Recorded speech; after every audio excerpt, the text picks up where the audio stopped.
Alright friends, in this lesson we will print odd and even numbers. We printed even numbers. In this lesson we will also print odd numbers. Okay, so I change my initial value.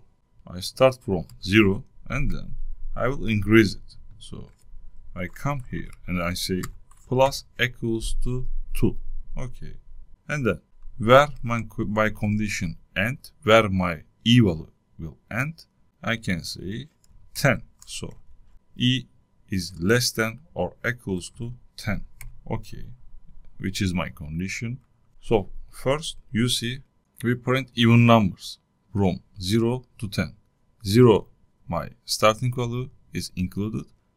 10 also included because I use here less than or equals to.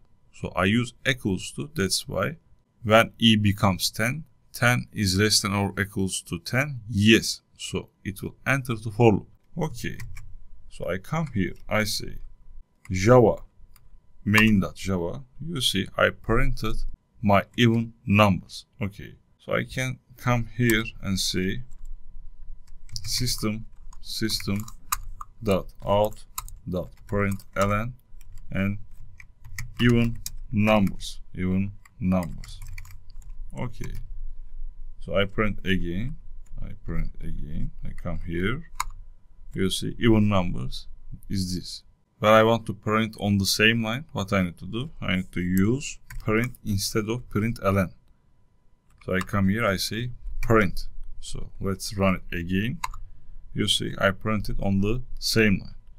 So I copy these, and then right now I will print odd numbers. So in odd numbers, my starting value is 1, so I increase by 2. Equation is true. My condition remains same. Let's run again. You see even numbers is this and odd numbers is this. That's correct. But I need to print on the next line.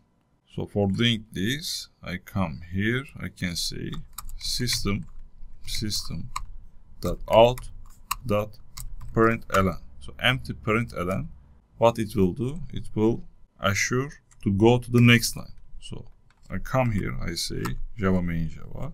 You see my even numbers is this and my odd numbers is this. Okay. So instead of using println, I can use \n. It does same thing. You can use both of them. Okay, super.